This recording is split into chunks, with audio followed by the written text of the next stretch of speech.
Hello, everyone, and welcome to the Outlaws Podcast with Kate and Shayla. For professionals unlearning the rules of work and life, ditch the shoulds and build what fits. And today's a special one because we've hit the big milestone, 20 episodes. That's a wrap on season 1. Pretty good, isn't it? So over the last few months, we've done a lot of chatting. We've done a lot of laughing. We haven't done a lot of crying. In fact, I don't think we've done any crying. But hey, maybe that's something we can get into in season 2. But we have sat down with some incredible people. We've spoken to people for our Outlaw Diaries. We've started our new Outlaws After Dark series, which I still think should have been called Side Hustlaws, but I'll let that go. And we've also had the Outlawbery.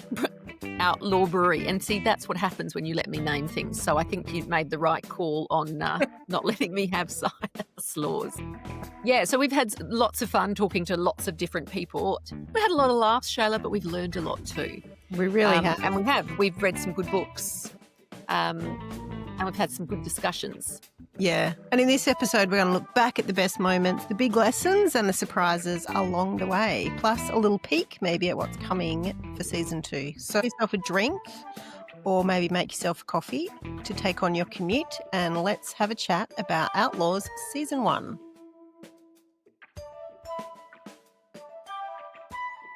All right, here we are. Here we are. Who would have thought that we would have got to 20? Who would have thought? I would have thought had I known about you what I know now. Which is that you have what I like to say is big CEO energy. You get stuff done. When you put your mind to something, you do it. And I'm very impressed because if this was up to me, I wouldn't have done it because... Well, I don't know.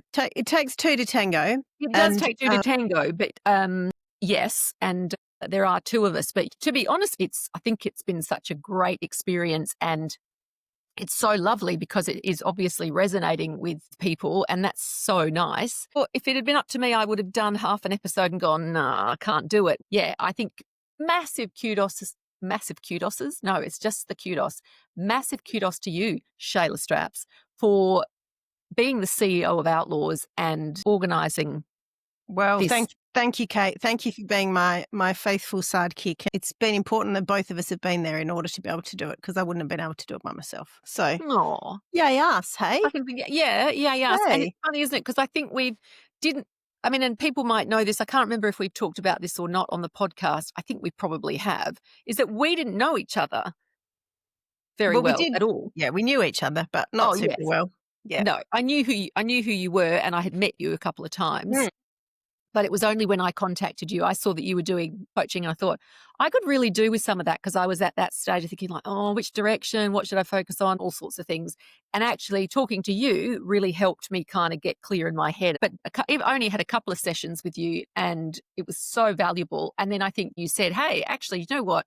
I've always wanted to do a podcast. I think there's lots of important stuff that should be getting out into the profession, again, just from what you were, the conversations you were having with people who were seeking you out for coaching. But because a couple of my friends have said, oh, I've never heard you talk about Shayla. I was like, that's because I didn't know her. Oh, We've known each other for a long time. It's like, well, there you go. Yeah, no, it's fun. And it's been just an overall experiment, I think. So we're going to keep going. But we thought we'd have, a little rest for a bit after 20 episodes and regroup. And this is a really good opportunity to talk about what is it that people have liked. Yeah. But we're also super keen to hear from people. So send us a message if there's something that you loved or something that you hated, alternatively. It's been, and I said that in the intro, but it has been a really enjoyable exercise for me, just because apart from anything else, I've got to talk to some people who I would not otherwise have spoken to, and the conversations that we're having. It's like when you travel and you have those random conversations with people you just bump into. And I love that about traveling. That's one of my favorite things, is just those random sort of connections you make sometimes. That's what I feel like we've been doing once a week for the last 20 weeks. Random connections, interesting stories. Yeah, that's been my absolutely favorite part. Yeah. And I think also that often the conversations that you have on a professional level with people that you don't know particularly well are often not very deep. So you Mm, might meet people at networking events and you get the shiny version of things. mm. They're not often always super vulnerable. Yeah, Fair enough. They've only just met you. But yeah, I think and it's a professional setting too. yeah, but I think what we've experienced is that people have come on and they've been willing to be pretty honest and pretty vulnerable and to tell us the messy sides of their stories, which Mm. is so great because it just makes everyone realize that everyone actually feels the same. Yeah, yeah, So so no, for sure. I've really enjoyed who we got to speak to as well and agree. I never would have otherwise had the opportunity to speak to them. So Mm. yeah, it's been really great.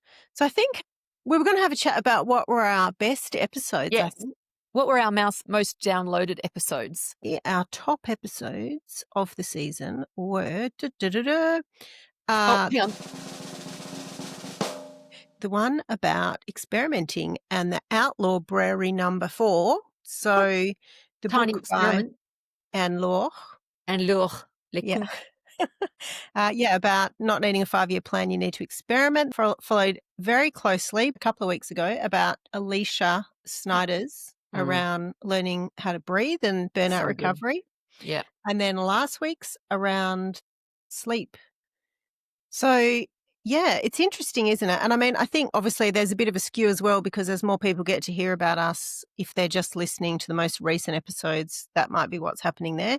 I do know Right. that their backwards budget one also was very successful. And I think people have mentioned that, a couple of people have mentioned that in some of the reviews about how it's good to have practical stuff, which I think Mm. it's quite useful. When you're talking about all of this and you listen to podcasts and you listen to them, you feel inspired and you go, okay, great, I can do that. But sometimes unless you've really got some tools about how it is that you're going to execute some of these things, it can feel a little bit overwhelming. So, Yeah.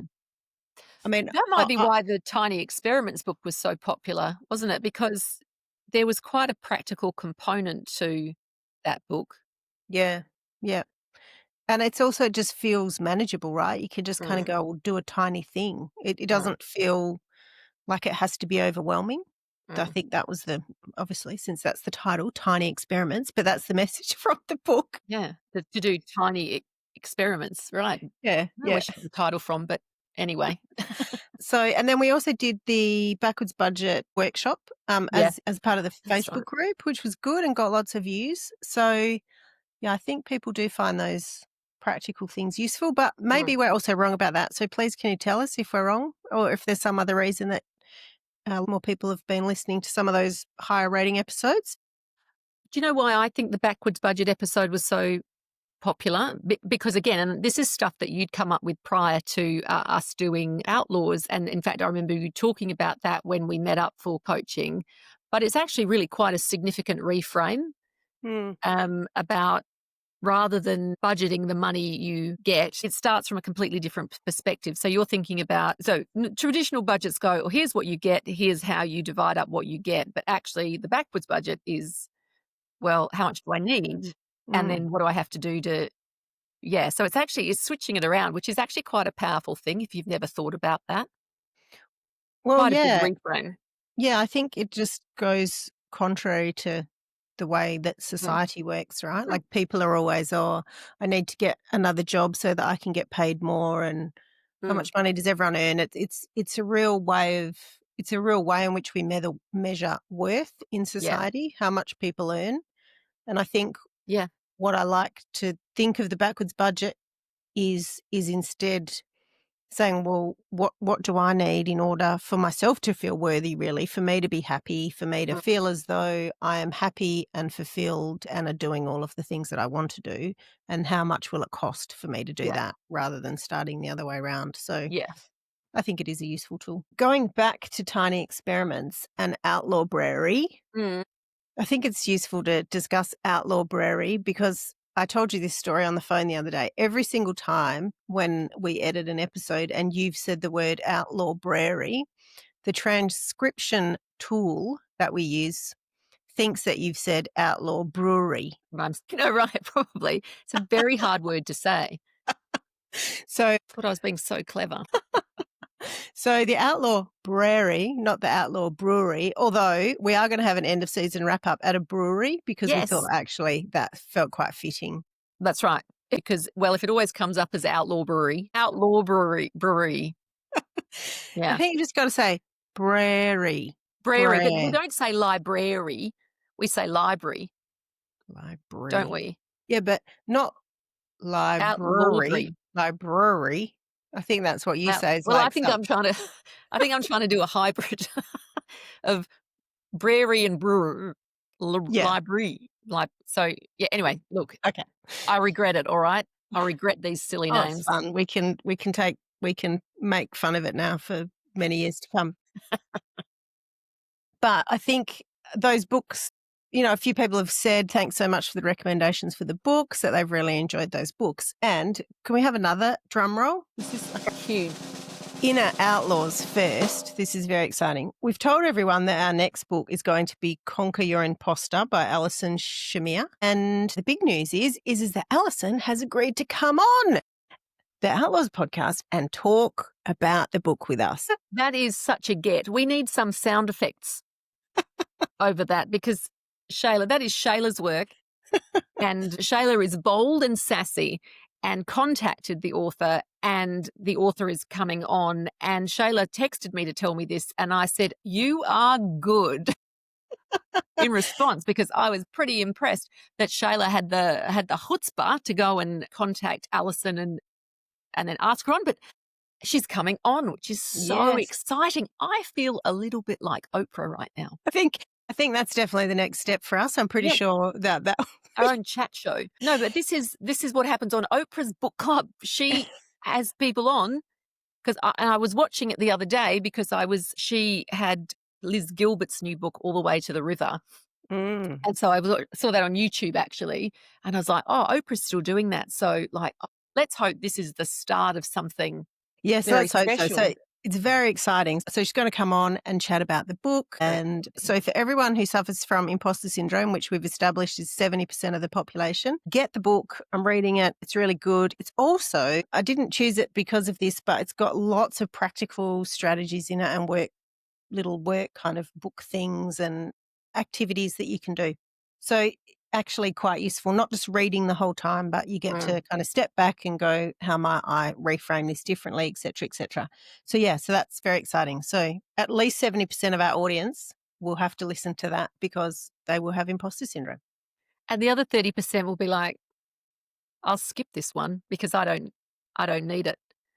Again, if this is you, this is an open invitation to get in touch because I'm dying to know. I'm dying to delve into the psychology of someone who doesn't have imposter syndrome.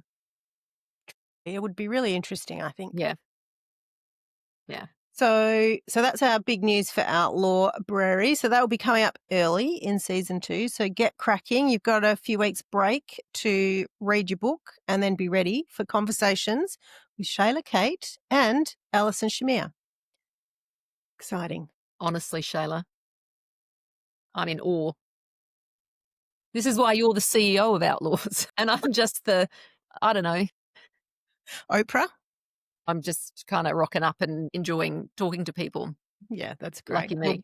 Well, we both are. And so in terms of so I think the Outlaw Brewery books have been great. For anyone who hasn't read any of the Outlaw Brewery books, go and read them because they're just great books. They're just really, really good books. And I think that you'll find them useful. And we launched the Outlaw quiz last week on the website, which is a bit of fun. What's been great, I think, throughout Outlaws is realizing that very few people kind of do the big dramatic chuck it all in and leap into a new career. Most people, and I'm thinking Nick Hudson in particular here with his push-up challenge, that started just as a fun thing to do with his friends and just took on a life of its own. So he started it because he was interested in doing it. There was something about it that really connected with him.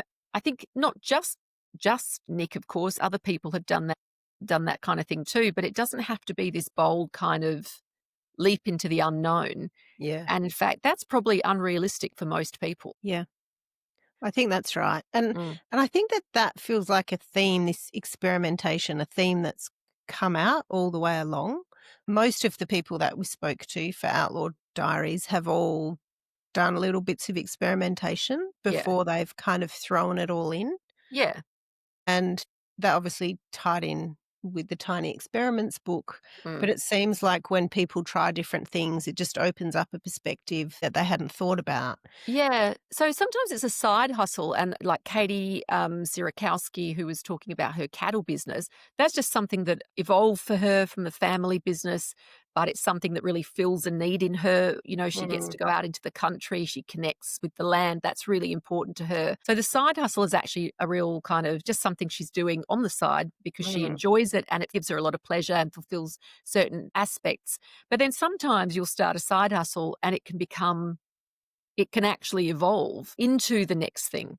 mm, And I guess you don't know always when you start something which way it's going to go. But again, that doesn't matter because you're experimenting. And the beauty of a side hustle and or starting something small is that you're not betting the whole yeah, house on it. You're actually just starting and seeing what sort of things feel fulfill right. you and what Yeah. sort of things you want to keep going with. And tiny experiments, again, is such a great philosophy because if you're phrasing it as an experiment, Mm, well, that's all it is, right? May work, may not, doesn't matter.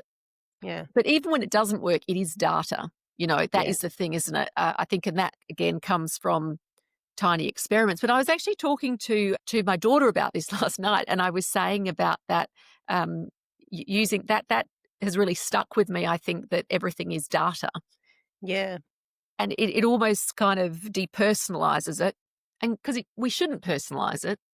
Well, well, I think the way of lawyers thinking is that we always do things from a risk perspective, right? So we have to make the right choice because of the risk of not making the right choice. But I feel as though Mm, the idea of experimentation just de-risks the whole thing.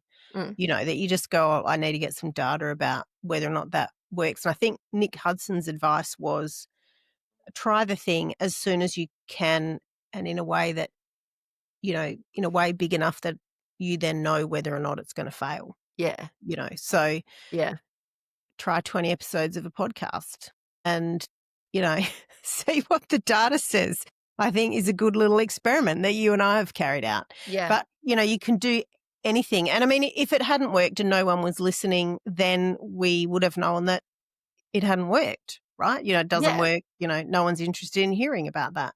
So I Mm, think it's, just find the thing that you're interested in and just mm, do it and see what happens. And it doesn't yeah, matter if it works or not. And actually I feel as though I have personally experienced a bit of change in my mind processes because of, some of the different conversations that we've had and, mm, different things that I try with my own business and go, oh, that didn't work. I think before I would have gone, oh, Shayla, you're hopeless. You don't even know what you're doing. Why do you think that that was going to work? You should have known that that wasn't going to work. But I've been able, I think, to reframe things a bit more and go, yeah, that mm, didn't work. Like next thing. So yeah. it's a really good way for people to think in life. And it It is. kills off a bit of imposter syndrome. It does. And do you know what I'm reminded of? And I think I've mentioned that one of my sisters-in-law is French Yes. and she has a wonderful accent, but she also has that wonderful French thing she does where she goes, that kind of, it's kind of a sigh, it's kind Yeah. of a poof, it's got a shrug to it. And it's a bit like, it's a kind of French whatever. Yeah. Yep. Totally. Yeah. And when you do, I think that's the attitude to cultivate, isn't it? It's like, pff, Mm, mm. yeah. I think, She does it beautifully, of course, because she's French. yeah, in a lovely kind of chic way. So a review of the Outlaw brewery books. Yes. We started with our first one was 4,000 Weeks, mainly because I adore Oliver Burkeman. Mm, But I also love that book. And I think that is such a great way of framing things. It's like, oh, mm, wait, it's not, you don't have as long as you think you do. And I think his main sort of thesis is, well, you can't get everything done. It's correct. just not possible. The span of a human lifetime is just not long enough. So actually, letting things go is fine. Well, Well, it's you have to really, imperative. yeah, you have to choose where you're going to focus your limited time.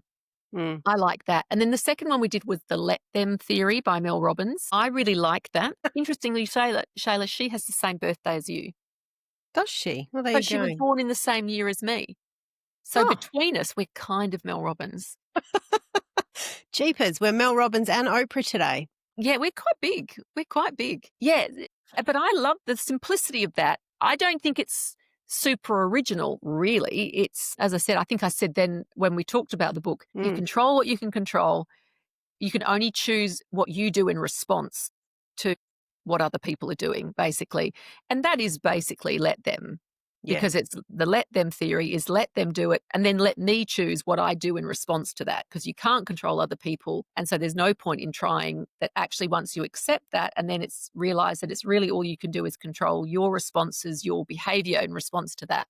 Mm, It's quite freeing. And I think what is so great about that book is the simplicity of the message. Let them, let me. So it's really easy to remember. I And then agree. we did Tiny Experiments, of course, which was number 3. Oh, no, beg your pardon. No, Tiny Experiments was Outlaw Brewery I'm going to say Outlaw Brewery now, number 4. Number 3 was Greta Bradman's What Matters to You. Yes. And that was, again, very powerful. Just focusing in on values is really good to remember. And in fact, what I've done is I've made my values my screensaver Oh, on have my you? yeah, so I see them every morning and I just Oh, remember what they are. Do I actually every day go through the process that she suggested, which is meditate on how you're going to act in accordance with those values every day? No, I do not. But I mm, still think that seeing them every day in the morning when I sit with my coffee, I'll see them and I'll look at them and I'm sure that they, even though I'm not doing that conscious meditation, I'm mm, seeing them every day and being reminded of what matters to me. But her yeah. other important point too, I think, was about the threat-based values, Yes, very what we much. retreat to when we're under pressure. And that was quite eye-opening. I hadn't ever really thought of that. That's quite a new concept to me. And again, very helpful to go, oh, wait, hang on. I'm under pressure. So what do I go to when I'm Yeah. stressed or overwhelmed or whatever? Mm, And then just again, because I think awareness, just putting the more awareness you have, you put a little bit of space between the feeling and the acting, the bigger the gap you can have there, I think is yeah. important. And so the awareness of those concepts can assist us with sort of, I think, well, it certainly assists me with just building that little bit of space in between Mm, feeling and responding. yeah. Yeah, absolutely. Yep. Great book, that one. Liked it Yeah, a it was lot. really good, really, really good. Yeah, and then Tiny Experiments, as we talked about, was also a really enjoyable book and such a, again, quite a simple concept, but a very powerful concept. Mm, Reframe it as data. Just try different things. yeah. Just commit to little things for a week or 2 or whatever. See how it goes. Reframe. It's low stakes. It doesn't matter if it doesn't work. So Yeah. I've loved all the books that we've looked at, and a couple of them I wouldn't have chosen. It was your recommendation. I might not have seen them or sort of responded to them, but I'm glad I read them and I got a lot out of them. Yeah, that's good. And I was just going to say about Tiny Experiments, I think we put in the show notes from the Tiny Experiments episode, there's a video of her that you can watch. That's right. Yep. And it's I think she just, funnily enough, Kate, articulates it much better than we do, the whole kind of idea. Yeah, no, it's unbelievable. That makes no Not, sense to me surely why not. that. But Why? Yeah. yeah, no, it's a really great video. I don't think it's super long from memory, No. but it's a really good one to kind of sit down and watch. And if you're on the fence about reading the book, I think if you watch the video, you'll go, oh yeah, I'd like to No. read the book. Or maybe that might just even be a little shortcut to, Yeah. getting all the knowledge in your head if you can't be bothered to read the book. Absolutely. Yeah, sometimes that can be a good way of supplementing it if you don't want to commit to reading the whole thing. Mm, yeah. Or Yep. listening. I listen to it on audiobook again because I'm obsessed with French accents, Mm. and it was a delight to listen to, especially the way she says phenomenon. Ah, yes. And then we had, what other series did we had? We had Side Hustle. Well, we only started with we only had one Side Hustle, or Outlaws After Dark. Sorry, is that what it's called? Outlaws After Dark. Yes, not Side Hustle. Okay. But we will have more next season. Next season, we will, yeah. Um, and if you know anyone who's got amazing side hustles that might be a great fit for Outlaws Yeah. After Hours, tell them, just drop us a message on Yeah. LinkedIn or drop us an email or whatever. Yeah. We And that love to hear from people that have got interesting things going on. Absolutely. That was, of course, the lovely Katie Sirakowski, who shared with us her side hustle of her cattle business, which was Mm, very interesting. yeah. And then we've also had some good chats with people around sort of health issues, haven't we? So we've talked to Sally Clark, Yeah, Sally Clark about burnout, really which interesting. was really interesting. And actually, that episode had a lot Yeah, of downloads as well. So I feel as though that burnout topic is one that really seems to yeah. hit with people. And Unfortunately, I think, that if people are responding to it, but it was such good info, and it was so good to have a chat with Sally and hear about her own story, and then what she's doing now as a burnout expert and sharing her knowledge. So I think that was such a great episode too. I've been chatting with Sally as well, and she's going to come in for season 2 and maybe do another Excellent. topic on in follow up to the first one since it went Brilliant. down so well. So that will be great, I think, to have That's so her good to hear. because we had so much to talk to her about. Yes. And I also remember trying to get the episode down to a reasonable length because we chatted to her for so long. Mm. So I think it will be really nice to just be able to launch in and chat to her That would again be so about good. some I'd yeah. love it. Yes, I think there's so much more to dig into in that topic. And Mm, similarly, we had Alicia Visser yes. recently. That was our last episode on sleep. That was also really hard. I mean, Shayla is the CEO and chief editor of the Yes. podcast. It was really hard. Very hard to cut down because there was so much interesting information and good quality information. So I really hope we can get Alicia back too, Mm, um, and yeah. hear from her again. And then we also spoke to Anna Black too. I really enjoyed the chat we had with her Yes. Yeah. about Career transferable skills. counsellor. Yeah. Yeah. So practical, so encouraging, to go, actually, if you're a lawyer, you're not stuck being a lawyer. You might be happy to be a lawyer. Mm. If you're not, it's so great to know that there are other options. And she came up with, look, is it a big call to say that was the quote of the season? The jar. The jar. It's actually a metaphor, and not a quote, but, we make up our own rules here, so we can Well, call I'm it a quoting quote. her metaphor, right? Yeah, okay. Yes. No. You can't read the label when you're inside the jar. That is, yes, perfect. I love Mm, that mm. It's because it's a great reminder about the value of an outside perspective. yeah. That when you're, especially I think too, it takes a while to get kind of into the weeds. And I think there's a period of time when if we're in the weeds, we don't quite necessarily realize we're in them until we're stuck. And then it can be actually really hard to find our way out. And I think that's just a really good reminder that pulling back and sort of having that sort of a more of a bird's eye view of things can be really valuable. And sometimes Mm, actually it just means getting some outside assistance, right? To sort of talk yeah. it through to if it's career change, get a career coach or someone who can help you to kind of pick what's going on and actually help you with sort of practical steps to move forward. Yeah. And they are sometimes in a better position to do it than we are. If we're in Yeah, because sort you're of the just in the weeds. microcosm of who you are, and so you need Yeah. someone on the outside to look in.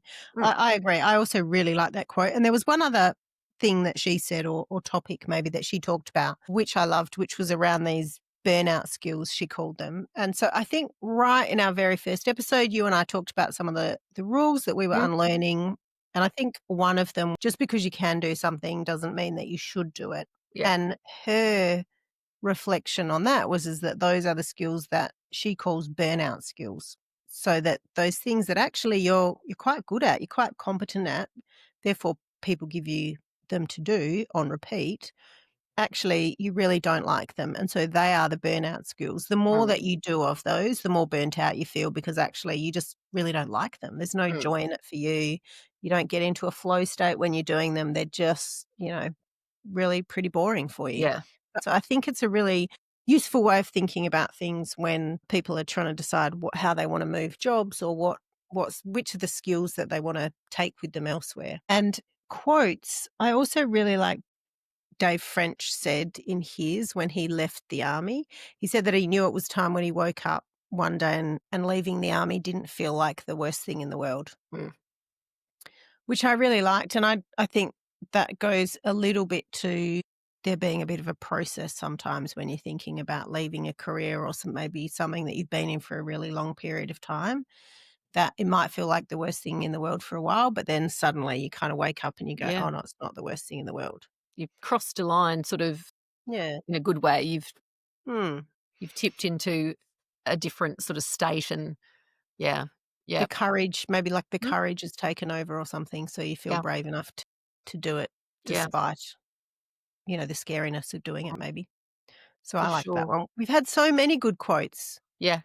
We've had so many good guests. I wasn't Yeah. here. I think I was still in Italy when you interviewed Fiona Maclay, so I wasn't Yes, involved in that one. So the first kind of interview I did on the podcast was Solari Gentle, and she was wonderful. she was. And her story was so interesting too. And I think she talked about when she was writing, she said it's when she felt like she could breathe again.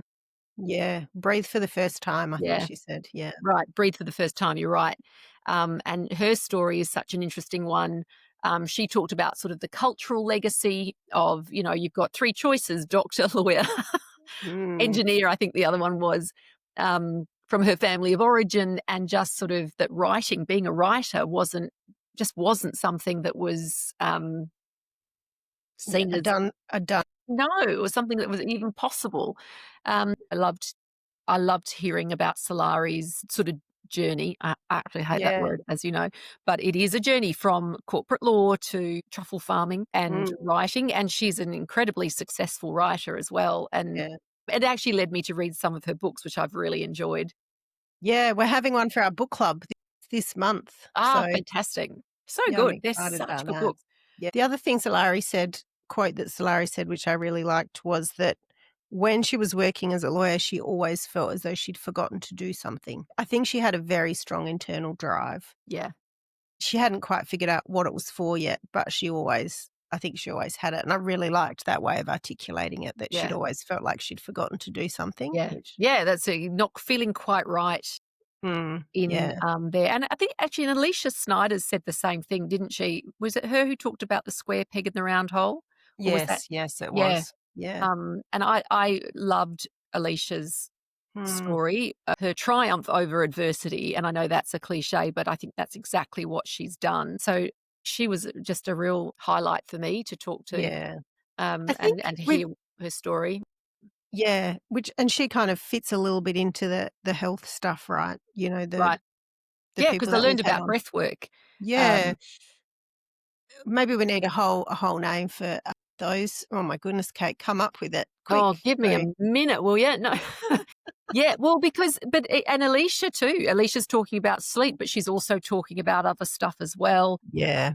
Yep. And we're hearing about her story out of law, but actually it's what she's moved into that's so interesting, that sort of holistic and the healing kind of modalities. And I find that really interesting. But breath work keeps coming up, Mm. doesn't it? The power of It breath work.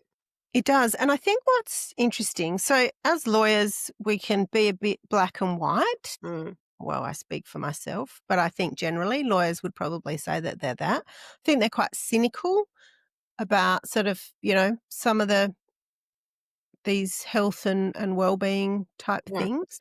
But I think it's always really interesting when you talk to people who have been lawyers or have been in professions where they might have also had that cynical view, right, and they've realized actually just the benefit of some of these things. And I think that when we've talked to right. all these people, we've realized that actually there is science behind them. They're not just woo Yeah, woo. They're very much actually based on science. I mean, yeah. Alicia Visser talked about the heart math idea, Mm, which she said is very much based in science and how it is that your heart is connected to your brain. mm. Yeah, Um, that was so and interesting. I really learned yeah, a lot in that episode, yeah, actually. and Alicia Snyder's talked about the same thing, that the breathing is very much based in science. So, Yeah. yeah, I think Yeah, it's that good was to have really these conversations. yeah, no, that was so good too. And then we had a whole heap of really interesting people. Yeah. Again, Dave French, I really loved talking to him about his journey Mm, out of the army, such a hierarchical structure, not yeah, unlike law. yeah. And also too, the great thing about talking to Dave was about how his job came from his son friend at school. Yes. And that's Yeah. such a powerful lesson too, because sometimes you don't know where those connections or the next No. thing is coming from. I loved that this great opportunity came just because his son was friends with another child, and Yes. That child's dad was like, "Oh, hey, looking for this? Yeah, hey, I need someone. So keep your Yeah. eyes open and talk to everyone." You just never know where those the connections and the sort of the serendipity of opportunity isn't just Mm. confined to the in the obvious places. No. Yeah, that's right. Mm. And it's all about, I think, being able to sit in that discomfort without panicking too much and waiting for those things to come. I think that someone put a comment in the Facebook group this week and said, I've just listened to, I think it was episode 17, and surely the quote of the season has to go to Kate when she said, discomfort is uncomfortable. Mic drop. Yeah. Well, it is. Am I wrong? Where's the lie? No. But yeah, I mean, but Yeah, that is one of the big themes though, isn't it? it is. It's hard. It's really hard. And that's what's Mm. been so great about this all those amazing conversations we've had over the last well, when did we start? May? No, May? April, I think April, that's April, right. And May. then I was Yeah, away all of May and we kind of really kicked it off when I got back. But one of those things is we talked a lot, it's come up a lot about the difficulty of the liminal space, yeah, right? That yep. it's hard when, especially for lawyers, and I'm sure it's true about people in other professions as well, but Mhm. we like to know where we're going and it's very difficult when you don't. And I've experienced that myself this year and trying to work out what I want and then waiting for things to happen and some things haven't happened. And then when things weren't coming to like things were kind of felt very stuck. Mm, I was forced to sit in my discomfort. And I actually think to some extent that was the whole point of this time yeah, that I yeah, had to learn just to not keep doing things because I like to be busy and I find lots of things interesting. But it was challenging. It was really yeah, challenging. Yeah. yeah. And I think we've heard that from a lot of guests, which Yeah. again I think is just nice for people to know that it is uncomfortable. Yeah. Discomfort is uncomfortable. You've We heard need it that here on a first. T-shirt. Hey, Outlaws merch. I mean, Yep. right. I mean, Yes, obviously, that's what we've obviously. got to do, but discomfort is uncomfortable. I'm pretty sure that's gonna have to be It's a big on a one. It's a mug big one. somewhere. Yes. So, So yeah. And do you know who we forgot to mention? And I think this, I really enjoyed talking to Melissa High yes. about her year away. And we've also, and we talked, you talked about your year in France as well. Melissa talked Mm. about her time away with her family and how she was able to make that So work. sneak peek for season 2. We've already told Got lots of you good people. about Alison Shamir, which is very exciting. So We've also exciting. got a doctor coming on, which I think will be very exciting. We've got this is going to be Outlaws goes international. We've got a really great UK lawyer who's coming on. He's going to have a chat with us. We've also got another author We coming do. on, A local author. a local author. They're excited to talk to her. Also got a former lawyer who's got a environmental startup, which is Yeah, so pretty that's big. exciting. Very exciting to talk. And then going back to the practical skills idea, someone who's going to come on and chat to us about how to make decisions, critical thinking in decisions. So that's Now, exciting. Shayla, we're in Libra season, and you and I are both Librans. Our birthdays are a couple of days apart. Mm-hmm. Uh, Now, I've always heard about Librans that we have difficulty making decisions. I could be a little indecisive, Mm. but I don't think that applies to you. No, it doesn't. I've always been a very quick decision maker. Mm. Yep. Yeah. Okay. But What are you telling me that astrology isn't true? I'll leave that up to you. I don't want to make any judgments. What? Well, my whole world has just turned upside down Falling because so apart. much of my identity is focused on me being a Libran. Is it? Okay. So Not really. there's so many exciting things coming up in Yes. season 2. That is just a little taster. We're just Yeah. busy finding amazing people to talk to, and we're looking forward to it. We've got another guest coming on next season about her and her partner spending some time in a fairly Okay. low budget, long term way Big in time. Europe, which I Yeah. think would be really interesting for people as well. Yep. So much coming. So much Lots. coming. But we're going to have a little break to celebrate our birthdays and our 20 episodes. 20 episodes. Look at us. So exciting. Thanks everyone for your massive support in our first season. hopefully there'll be many more. But we've really enjoyed having you along. We love it when we hear from people. It is the highlight of Kate's and my week when we meet people and they tell us that they've been listening to the podcast and they found it useful. So to those people who have done that, thank you so much. Yes, so appreciated. And to everyone who's listened, and it's so, as I said, this is fun to do and great learning for me, I feel, and I think you feel the same way, Shayla, because it's just a joy to get to interact with all these different people and learn so much about all the things we've learned over the season. But we love hearing that it's resonating with people. That's really special. Yeah, it really is, yeah. Okay, well, happy birthday, Kate. Happy birthday, Shayla. We'll see you in a few weeks. See you in a few weeks. See you for season 2, everybody. And thanks so much for tuning in over season 1. It's been fabulous. It really has. Thanks. Bye. Bye.